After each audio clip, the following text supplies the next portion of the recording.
Nesta sessão eu vou continuar com alguns dos segredos das orações atendidas. Na verdade, eu vou tratar de uma chave específica que é essencial para a oração efetiva. E embora esta chave seja claramente apresentada por toda a Bíblia, desde o Antigo Testamento até o Novo, eu penso que a maioria dos cristãos não atenta para a sua existência. E eu creio que a falha em usar esta chave sobre a qual eu vou falar é uma das causas principais da ineficácia no corpo de Cristo. Você já deve estar pensando, que chave é esta?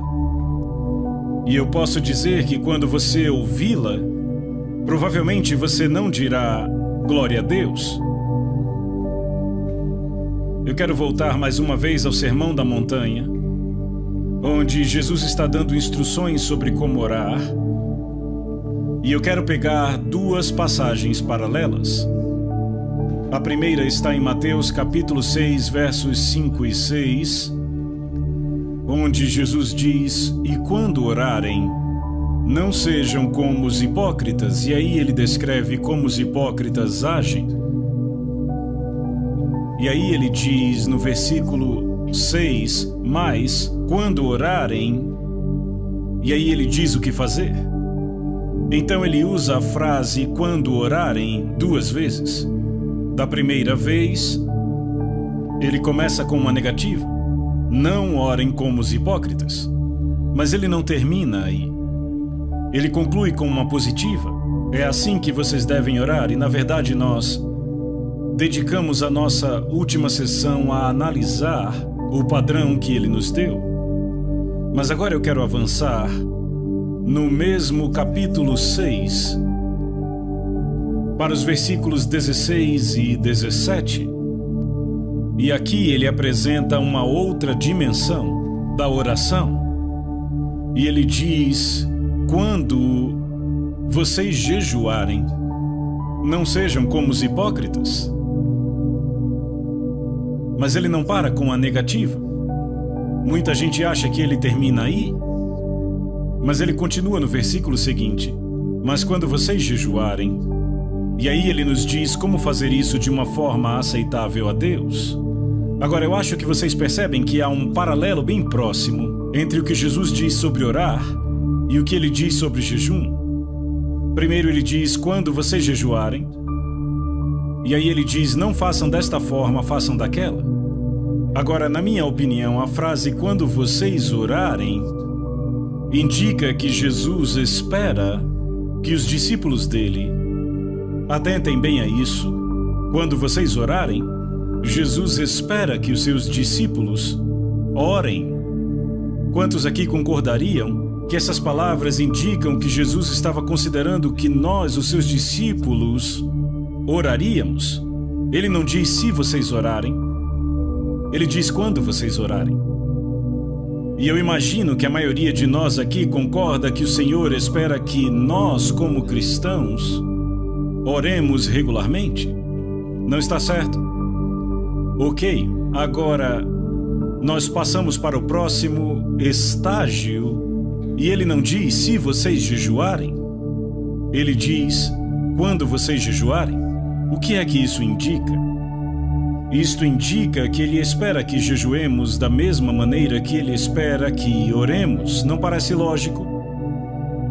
Você está aqui comigo, ainda que talvez relutantemente, mas ainda está comigo? Bem, não fique relutante. Eu concordo que esse assunto do jejum não é um daqueles para os quais dizemos facilmente glória a Deus, mas eu garanto a vocês que quando aprenderem sobre ele, vocês dirão glória a Deus. Vocês dirão obrigado, Deus, por nos dar esta chave. Veja, as palavras de Jesus sobre oração e jejum são absolutamente e exatamente paralelas.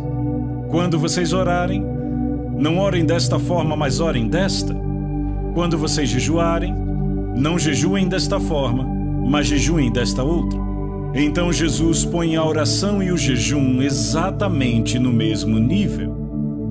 Minha conclusão é que se ele tem expectativa que oremos, ele também espera que jejuemos. E eu me alegro muito porque eu tenho um grande predecessor no ministério que chegou à mesma conclusão. Na verdade, a muitos deles, Lutero chegou à mesma conclusão, mas aquele sobre o qual estou falando é John Wesley. E eu li o diário de John Wesley há alguns anos e ele mexeu comigo e me estimulou. E ele disse algo parecido com isto. Eu estou convencido que se um cristão entendeu a necessidade de jejuar e não pratica o jejum, ele vai se desviar com a mesma probabilidade de um cristão que entendeu a necessidade de orar e não ora.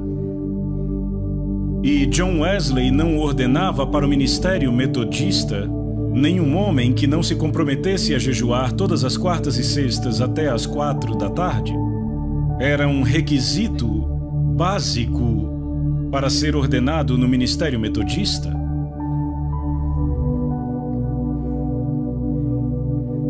Você pode dizer, bem, qual é o propósito de jejuar? É só para tornar a vida mais difícil para mim? Para me negar o prazer? Minha resposta seria não. Sem dúvida há inúmeros propósitos, mas eu vou tratar apenas de um. Qual seja, é uma forma apontada por Deus para nos humilharmos. E eu vou mostrar isso a vocês de forma muito clara na Bíblia. Veja, a maior e mais específica barreira para obtermos resposta às nossas orações é o orgulho. E qualquer coisa que possa retirar esta barreira do nosso caminho vai facilitar a resposta à nossa oração. Nesses últimos dias, Deus vem pessoalmente falando comigo sobre o terrível perigo do orgulho. E Ruth, a minha esposa, pegou um livrinho que ela tem, mas que, na verdade, não prestávamos muita atenção, de Andrew Murray, que é um dos pregadores da geração passada que continua alimentando o povo de Deus hoje. Quantos aqui já leram algum livro do Andrew Murray? Bastante gente aqui, isso é muito bom. Eu não sei quem conhece o livro. No original, o título é A Humildade do Nosso Senhor. Ele vem sendo republicado com um título mais simples. Eu acho que ficou só Humildade. E eu o li algumas semanas atrás. E ele realmente falou comigo profundamente sobre a minha própria vida. Eu já odeio o orgulho há anos, mas eu obtive uma nova visão do quão perverso e do quão maligno o orgulho é, e de como ele nos afasta de todas as bênçãos que Deus tem para nós. Essa mensagem vai por toda a Bíblia. É uma verdade universal. Ela não foi demonstrada primeiramente na Terra. Sabe, a primeira demonstração do mal do orgulho? Qual foi o primeiro pecado da história do universo? Me digam. Orgulho, sim, quem cometeu o pecado? Lúcifer, isso mesmo, um anjo no céu. E se aquele orgulho, se o pecado do orgulho pôde ser cometido no céu, fazendo com que um anjo perdesse o seu lugar, quanto mais suscetíveis estamos ao pecado do orgulho devido à natureza pecaminosa nesta terra.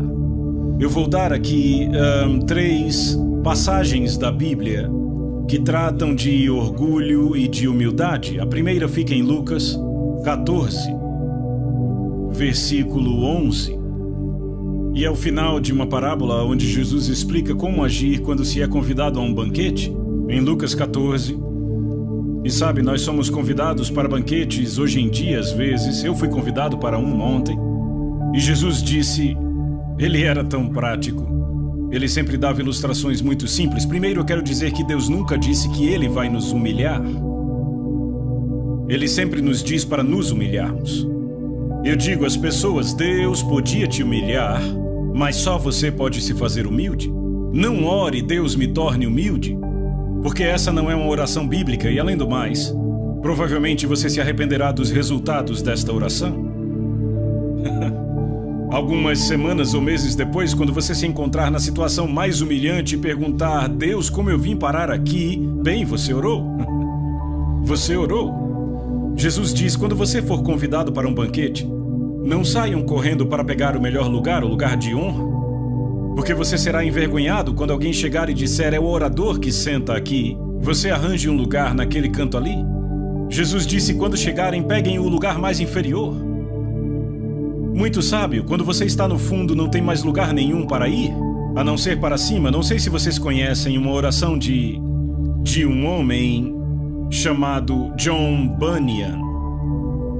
Eu trago isso há anos. Ele diz: aquele que está embaixo não teme nenhuma queda. O que se humilha não teme nenhum orgulho. Aquele que é humilde sempre terá Deus como seu guia. Veja, quando você está no chão, está seguro.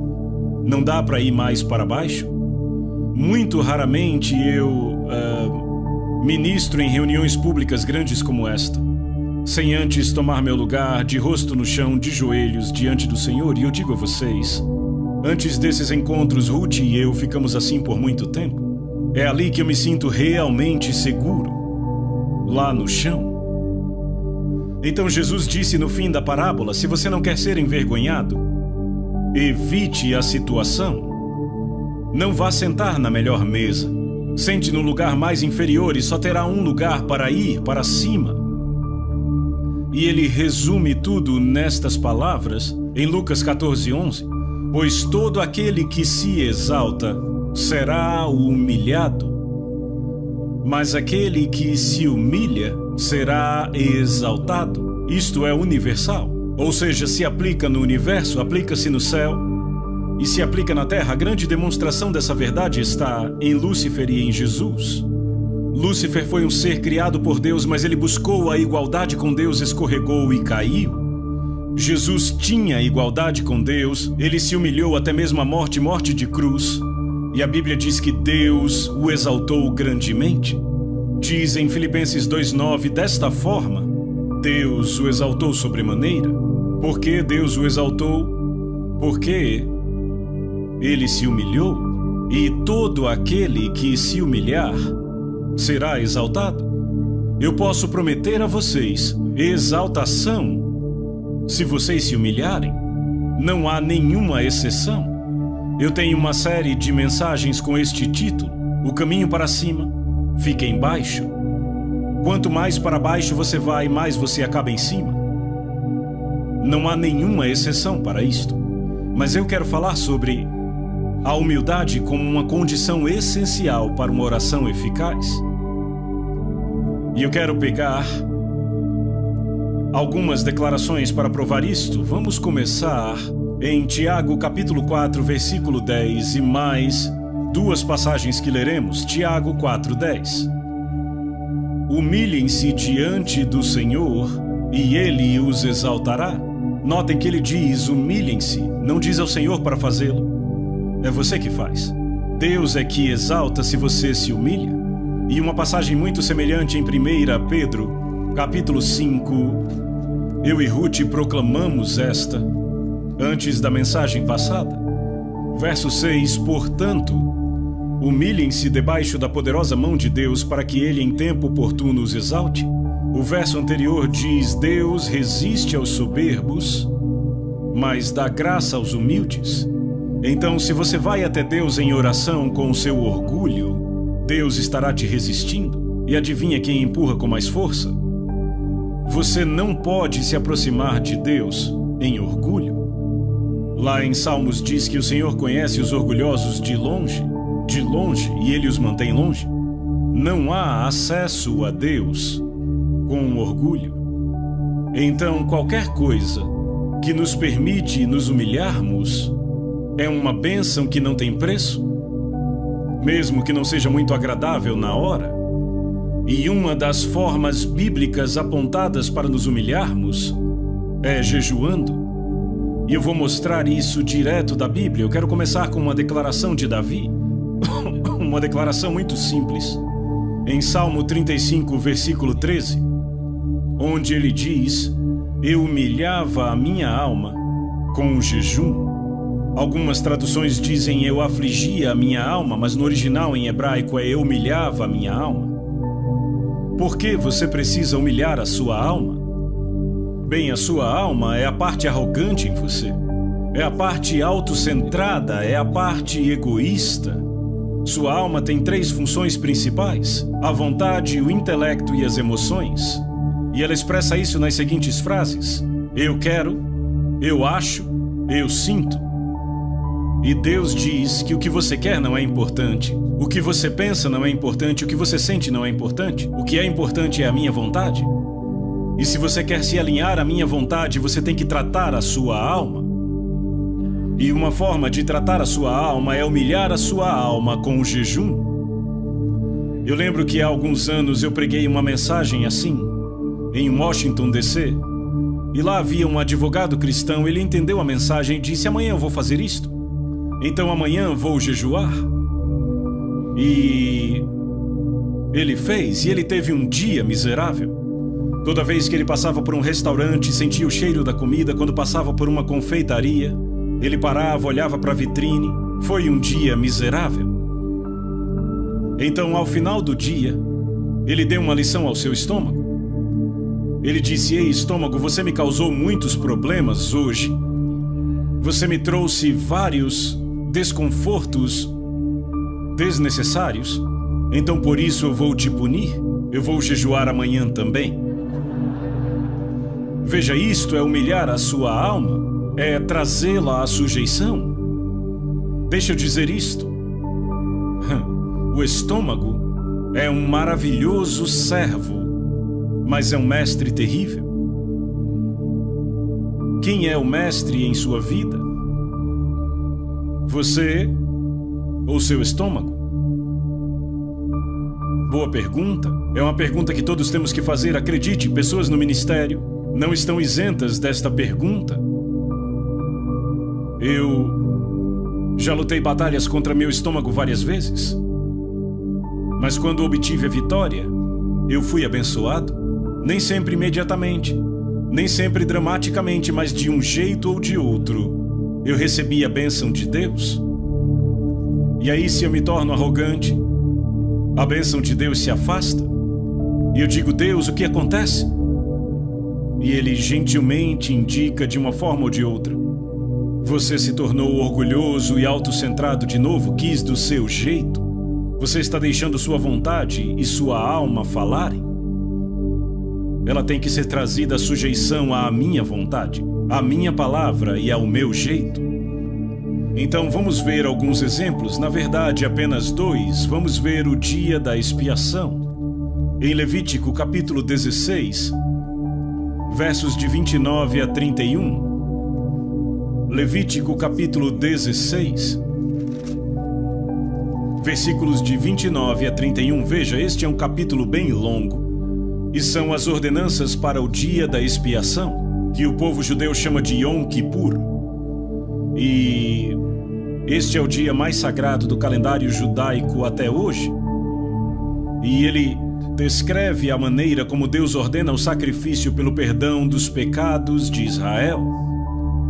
E tudo dependia daquele sacrifício, todo o futuro e destino daquela nação dependia do sacrifício. Mas no meio da descrição do sacrifício, Deus também requer uma resposta do seu povo. E a resposta que ele requer é que eles afligiriam suas almas. Esta é a tradução comum. Mas a palavra traduzida como afligir é mais frequentemente encontrada como humilhar. Então Deus requer que o seu povo humilhe suas almas. E esta é uma verdade muito significante. O sacrifício era algo que eles não conseguiam organizar. Estava fora da capacidade deles de prover, vinha inteiramente da graça de Deus, mas eles não podiam se beneficiar do sacrifício, a não ser que atendessem às condições de Deus e humilhassem suas almas. E também serve para nós cristãos. O sacrifício de Jesus na cruz é completo, perfeito, não podemos adicionar nada a ele. Não podemos tirar nada dele, mas se queremos nos beneficiarmos dele, temos que atender às condições de Deus, assim como foi com Israel. E esta foi a condição que Deus determinou. Versos 29 em diante de Levítico 16. Isso vos será por estatuto perpétuo. No 7º mês, aos 10 dias do mês, afligireis a vossa alma. E nenhuma obra fareis, nem o natural, nem o estrangeiro que peregrina entre vós, Porque naquele dia o sacerdote fará expiação por vós, para purificar-vos, e sereis purificados de todos os vossos pecados perante o Senhor. É sábado de descanso solene para vós outros, e afligireis a vossa alma. É estatuto perpétuo. Agora, o povo judeu sempre entendeu muito bem, e com bastante precisão, que a frase afligireis a vossa alma significa jejuar. Ficar sem comida, de fato e de verdade. Naquele dia, normalmente ficavam sem comida, nem bebida. A propósito, deixa eu definir jejum para que possamos avançar. Minha definição de jejum é se abster de comida para propósitos espirituais.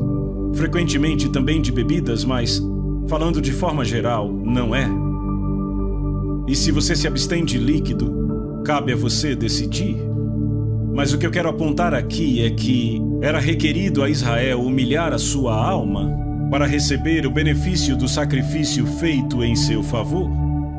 E o povo judeu, por cerca de 3.400 anos, sempre soube que humilhar sua alma significava jejuar.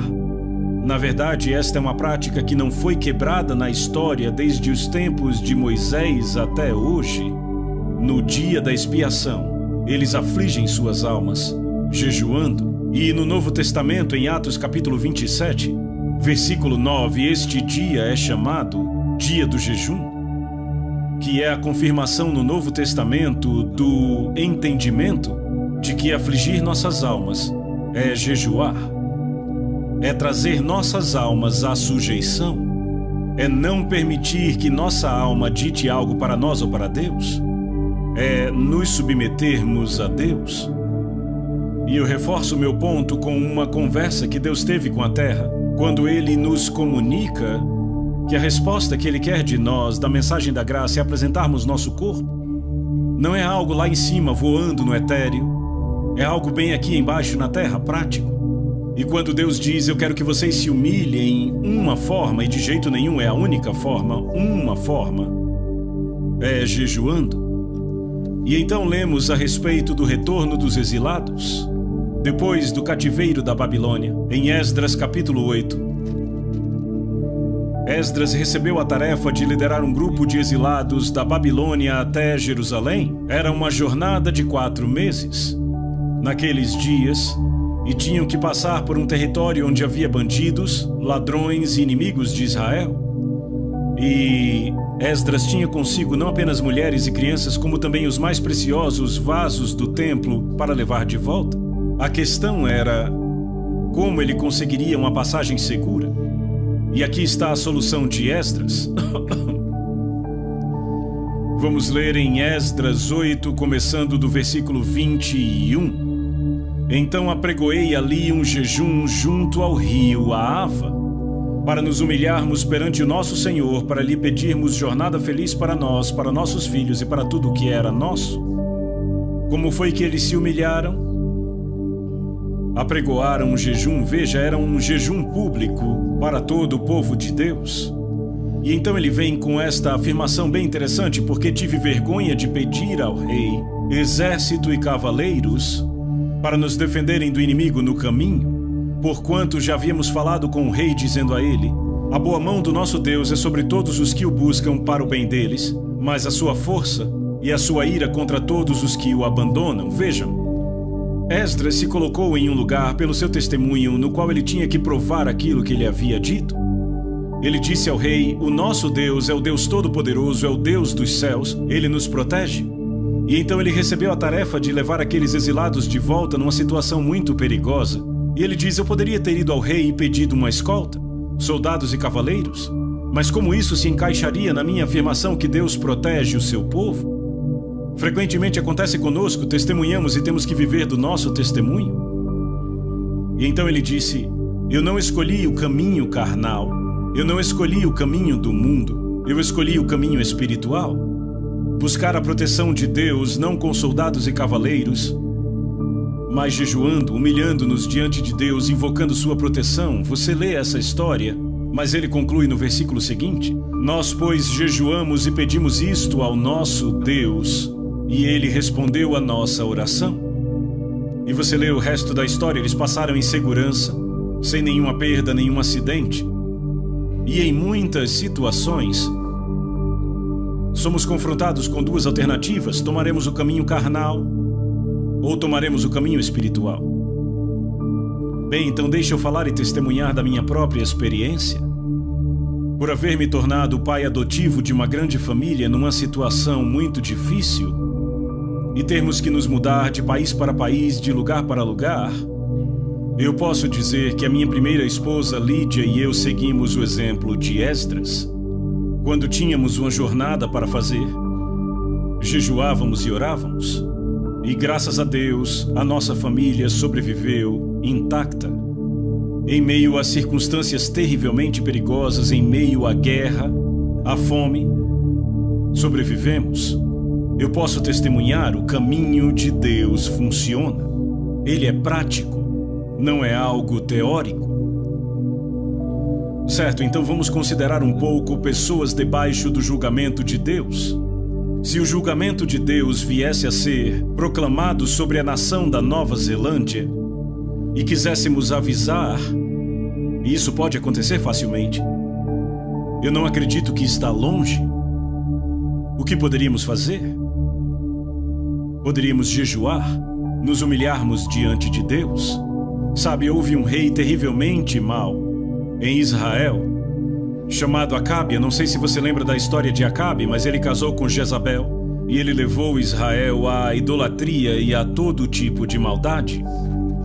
E em 1 Reis, capítulo 21, Elias teve um confronto com Acabe e ele pronunciou o juízo de Deus sobre ele.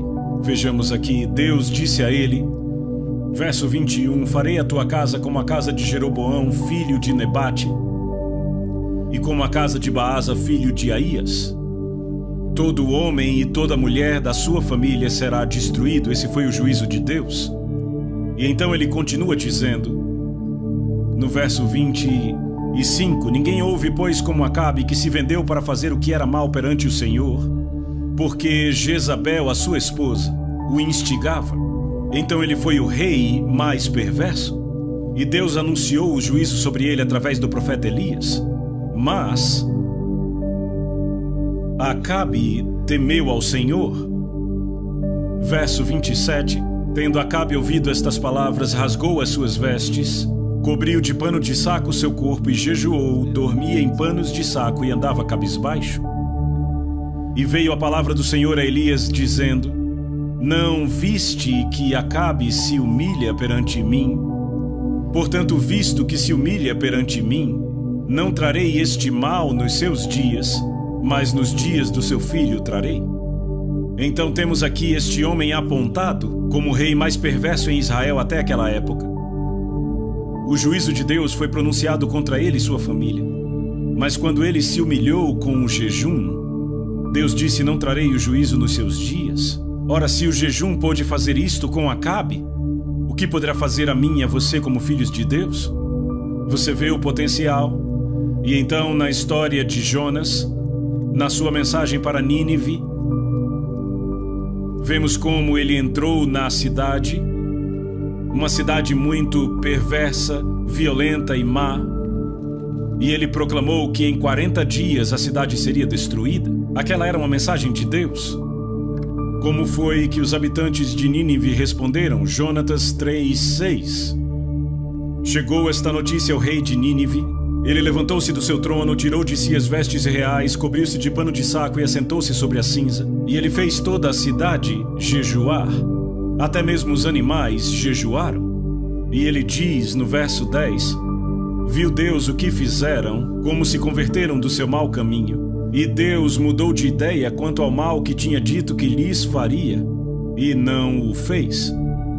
Uma cidade gentia, conhecida por sua maldade, ouviu a mensagem de um profeta uma vez, arrependeu-se e jejuou e lamentou, e Deus poupou a cidade inteira. E Nínive foi poupada do juízo por 100 anos desde aquele tempo. Então, se o jejum trouxe isto a Nínive, o que poderia fazer por nossa nação? O que poderia fazer quando o povo de Deus se humilha? clamando por ele. E então, para evitar o desastre, se lermos o livro de Esther, veremos como um homem chamado Amã conseguiu elaborar o seu plano. Era um complô, na qual toda a nação dos judeus, no território do reino da Pérsia, seria destruída. E eu presumo que cada judeu na terra naquela época estava naquele reino porque era constituído de 127 províncias e se estendia da Índia até a Etiópia. E o decreto saiu, mas havia no Palácio Real uma judia cuja nacionalidade não era conhecida, Esther. E o seu primo Mordecai mandou uma mensagem para ela e disse: não pense que você escapará diferentemente de cada judeu neste palácio, porque quem sabe você não está aí para um tempo como este. E Esther lançou um desafio.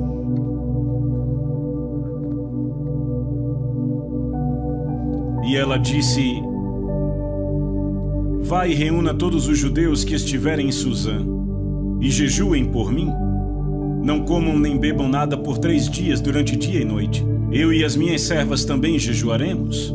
Depois irei falar com o rei, ainda que seja contra a lei, e se eu tiver de morrer, morrerei. Você lê o resto da história, que quando o edito foi proclamado, a situação inteira foi totalmente invertida e termina com um triunfo para o povo judeu e a preservação da nação judaica. O que foi que mudou a história? Qual foi o ponto de virada? Foi quando o povo de Deus jejuou. Sabe, eu penso que é quase impossível exagerarmos sobre o potencial do jejum para mudar o curso da história. Não é de espantar que Satanás tente manter esta chave fora do alcance do povo de Deus. Ele tem medo disto. Agora, há também muitos exemplos no Novo Testamento sobre jejum e eu quero falar apenas de 2 exemplos. Um que eu chamo de jejum individual e o outro jejum coletivo. E no ministério de Paulo, em 2 Coríntios, capítulo 6, ele dá uma lista das maneiras como ele aprovou a si mesmo como ministro de Cristo. 2 Coríntios 6, versículos 4 e 5. Pelo contrário, em tudo, recomendamos a nós mesmos como ministros de Deus. E então ele lista várias maneiras que o recomendaram como ministro de Deus. E ele diz assim: na muita paciência, nas aflições, nas privações, nas angústias, nos açoites, nas prisões, nos tumultos, nos trabalhos, nas vigílias, nos jejuns. Então Paulo está dizendo que uma das formas como ele provou que ele era ministro de Deus foi jejuando. E então na mesma carta, capítulo 11, versos 23 e 27, ele traz uma lista similar àquela. Ele diz: são ministros de Cristo, falo como fora de mim, eu ainda mais. E então ele dá uma lista completa de maneiras de como ele foi um ministro de Cristo. E no verso 27, ele continua a lista: em trabalhos e fadigas, em vigílias muitas vezes, em fome e sede, em jejuns muitas vezes, em frio e nudez. Então ele diz: jejuei muitas vezes. E note que na fala dele, fome e sede são uma coisa e jejum é outra. Fome e sede é quando você não come porque não tem o que comer ou beber. Jejum é quando você pode comer, mas você nega. Esta foi uma das formas como Paulo provou a si mesmo como sendo ministro de Cristo. E eu acredito que os ministros de Cristo deviam provar a si mesmos desta forma hoje. Eu falei sobre minha própria experiência, mas só mencionei isto. Afinal, não há vantagem nenhuma em pregar sobre isto se você não pratica. Quando eu fui salvo, eu já tinha sido um cristão no nome, mas eu desisti do cristianismo, dei as costas para a igreja. Eu estava procurando por respostas para os meus problemas em outros lugares. Mas quando eu fui salvo e batizado no Espírito Santo, eu nem sequer entendi o que me aconteceu. Eu tive que ler o Novo Testamento para entender o que tinha acontecido comigo. Mas uma coisa, eu acho que no intervalo de um mês, que ficou muito clara para mim, foi que Deus me disse que eu deveria jejuar toda quarta. Eu não havia lido o Diário de Wesley naquela época. Ninguém pregou um sermão para mim, eu não sabia nem onde encontrar sobre jejum na Bíblia. Mas eu simplesmente tinha essa convicção por dentro de que eu deveria jejuar toda quarta. E pelos 4, 5 anos seguintes, até o fim da Segunda Guerra Mundial, toda quarta-feira, eu jejuei. Eu estava no deserto, num caminhão com 10 outros soldados, e fomos jogados ali. Sabe quando você está num deserto e existe uma sombra, você tem que ficar ali, quer você queira ou não? E eu fiquei com aqueles soldados. Sabe, nós estávamos no Egito e os muçulmanos tinham um mês que chamavam de Ramadã, você conhece? Quando eles não comem, pelo menos não comem de manhã, eles comem bastante à noite. Eles compensam à noite o que eles não comem de dia. Os outros soldados diziam que era minha quarta Ramadã, porque não dá para jejuar em segredo quando se está vivendo com as pessoas ao redor o tempo todo, você nunca se livra delas. E eu digo que eu nunca teria feito o progresso que eu fiz se Deus não tivesse me mostrado esta chave. Houve um tempo no Quênia onde realizei um trabalho educacional que eu dizia que eu estava muito ocupado para jejuar. Tinha muita coisa para fazer. Então por algumas semanas eu não jejuei e o resultado foi desastroso. E daí eu decidi que eu nunca poderia estar ocupado demais para jejuar. Eu estou falando de algo que eu experimentei, vocês entendem? Eu creio apaixonadamente no que eu estou falando. Vamos falar de jejum coletivo no Novo Testamento? Apenas 2 exemplos no livro de Atos. Atos, capítulo 13. Um dos momentos mais significantes na história do livro de Atos. As pessoas chamam isso de o princípio do programa missionário. Na verdade, a palavra missionário não vem do Novo Testamento. A palavra do Novo Testamento é apostólico. E este foi o primeiro envio de apóstolos registrado no livro de Atos. E aconteceu na cidade de Antioquia. Atos 13, versos de 1 a 4 diz assim: havia na igreja de Antioquia profetas e mestres, Barnabé, Simeão, Lúcio, Manaém e Saulo, que mais tarde tornou-se Paulo. Então havia 5 homens que eram reconhecidos como profetas e mestres. O versículo seguinte diz: e servindo eles ao Senhor e jejuando. Como eles ministravam ao Senhor? Jejuando. Apenas deixando de lado qualquer outra atividade, ficando na presença de Deus, esperando que Ele falasse. A Nova Versão Internacional diz: enquanto adoravam ao Senhor e jejuavam. Este é um dos pontos mais cruciais na história da igreja. Como isto aconteceu? Será que eles sentaram para pensar num plano? Ou trabalharam num sistema?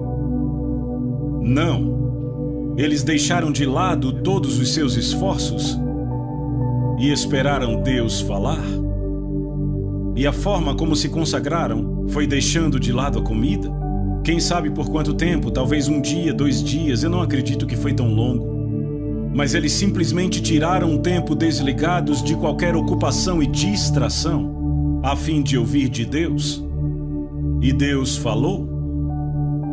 Diz: e servindo eles ao Senhor e jejuando, disse o Espírito Santo: separai-me agora Barnabé e Saulo para a obra que os tenho chamado.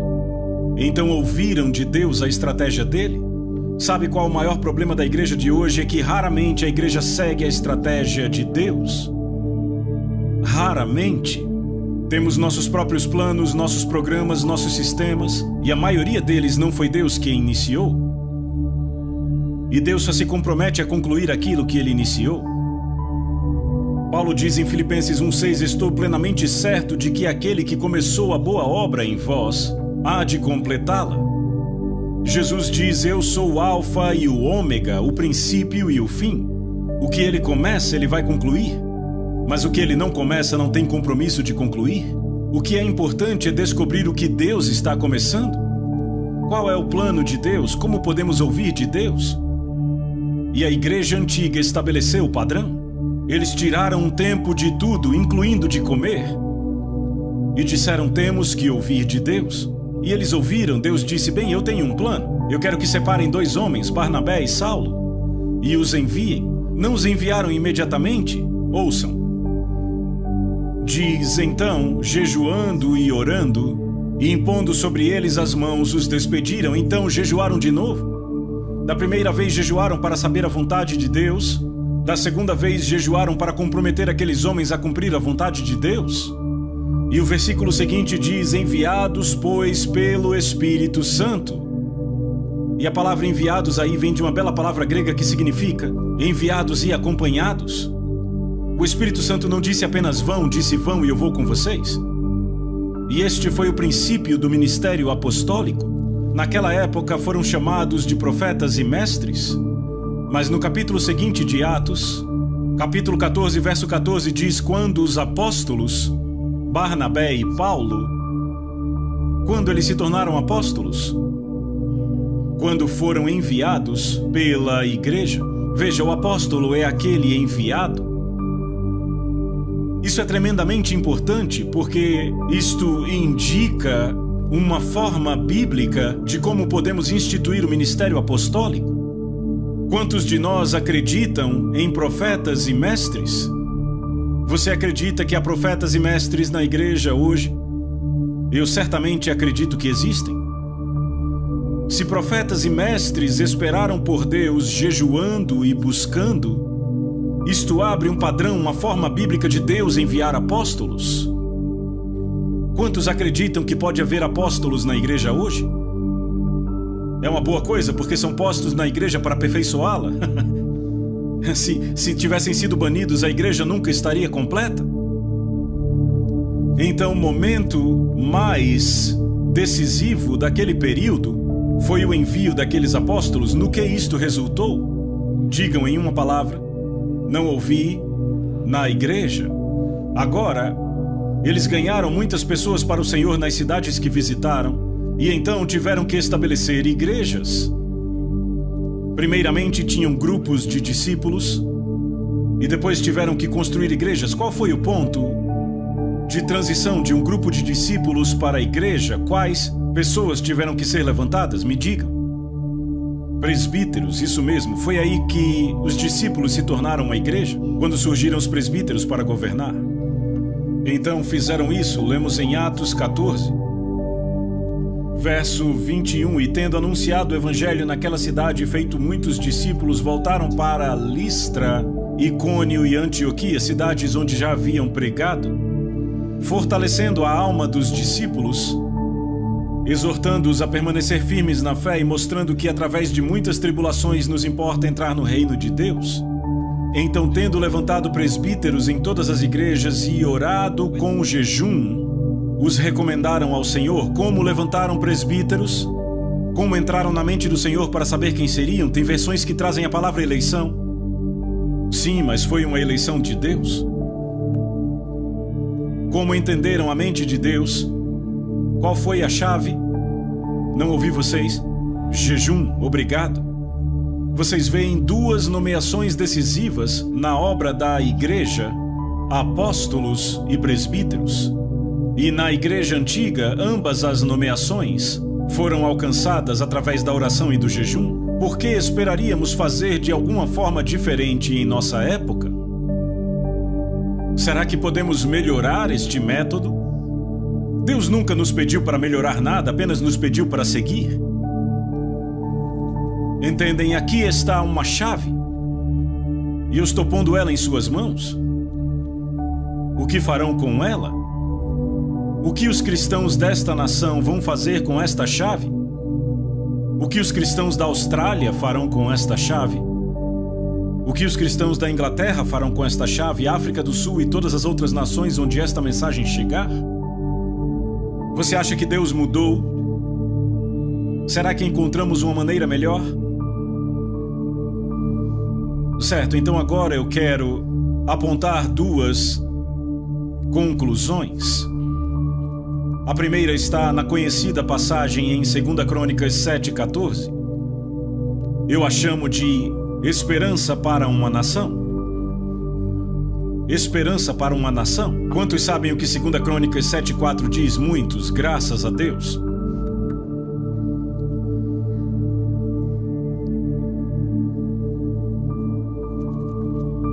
Eu poderia citar de cor, mas não irei. Deus fala, e Ele diz: se o meu povo, que se chama pelo meu nome, se humilhar e orar e buscar a minha face e se converter dos seus maus caminhos, então eu ouvirei dos céus, perdoarei seus pecados e sararei a sua terra. Então são 7 passos. 4 passos que o povo de Deus tem que dar, 3 passos que Deus dará quando nós dermos os nossos 4. Quais são os 4 passos que temos que dar? Qual é o primeiro? Eu não ouvi vocês?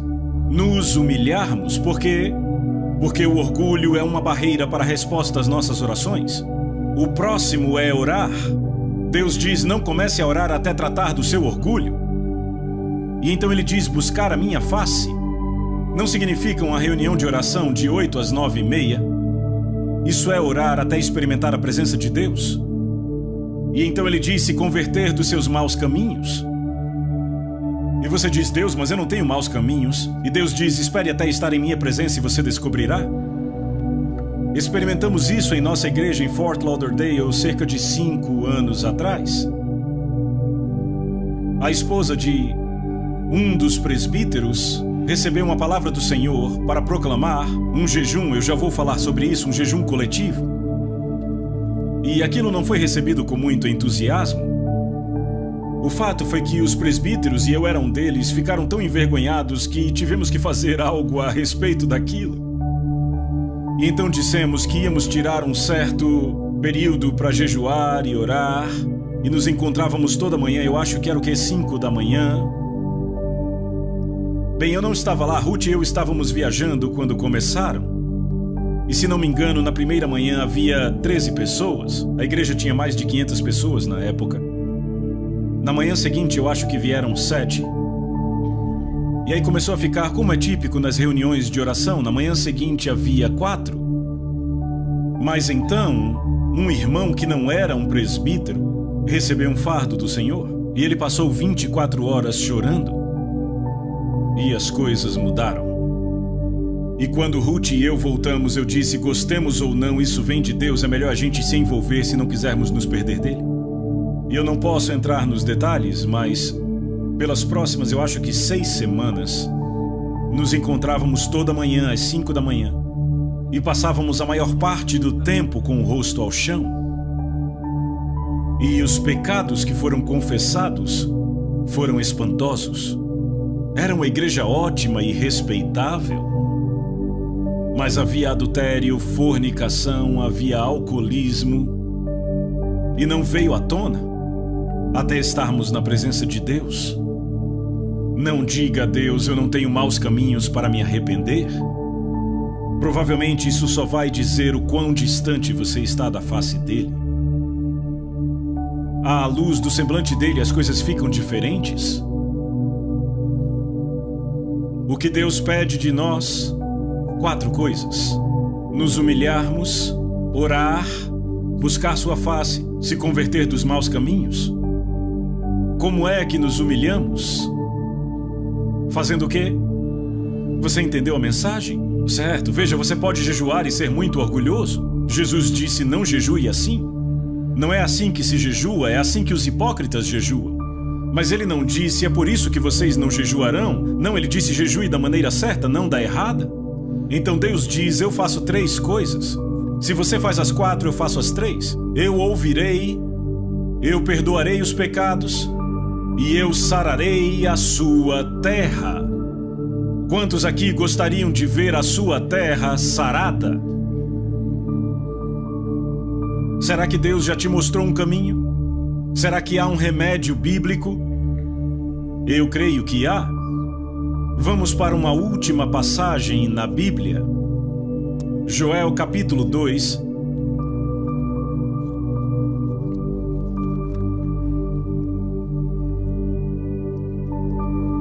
Esta é a passagem de onde as pessoas tiraram a expressão o jejum de Joel.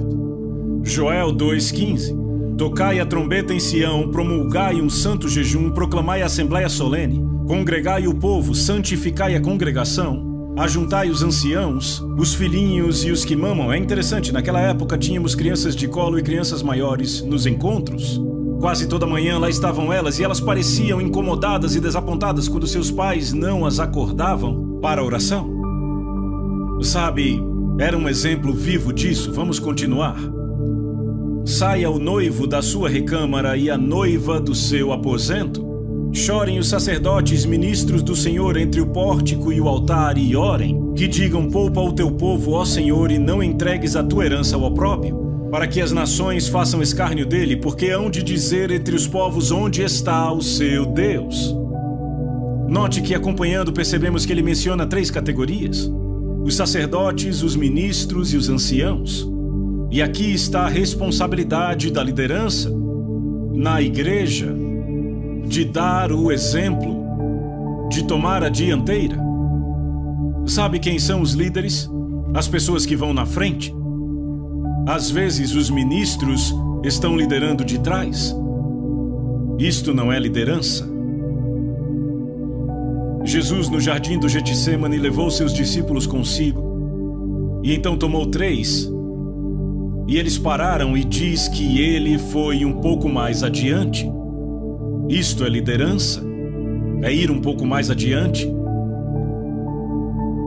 Uma vez ouvi um pastor dizer, eu tenho que correr para alcançar o meu povo. Isso não é liderança.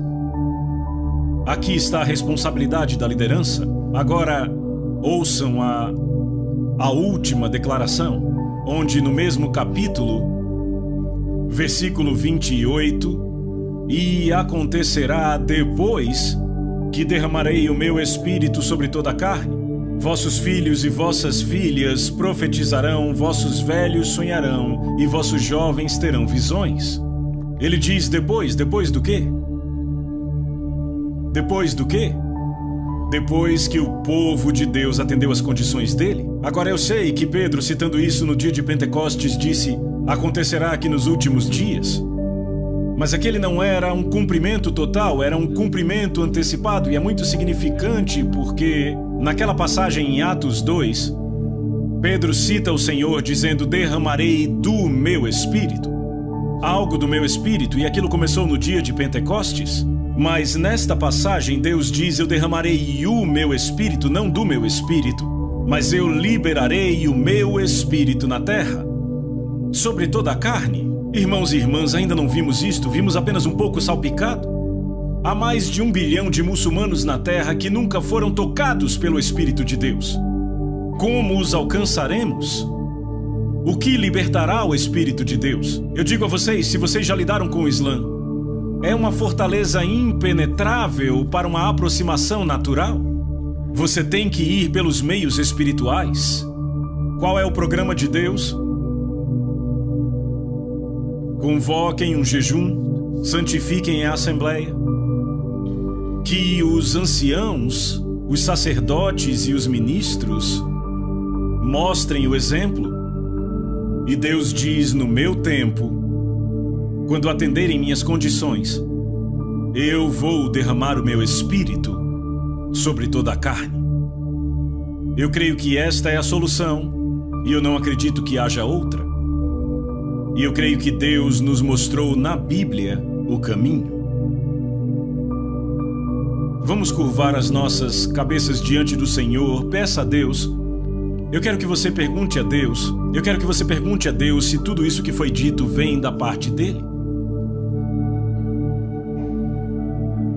Ruth e eu estivemos recentemente com Dave e Del Garrett no Havaí, são amigos próximos nossos.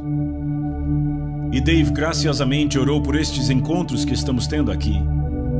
E eles disseram que perceberam que Deus estava para falar alto na Nova Zelândia. Eu creio que esta é a mensagem de Deus para a Nova Zelândia e para o mundo. Vamos derramar os nossos corações por um momento diante do Senhor.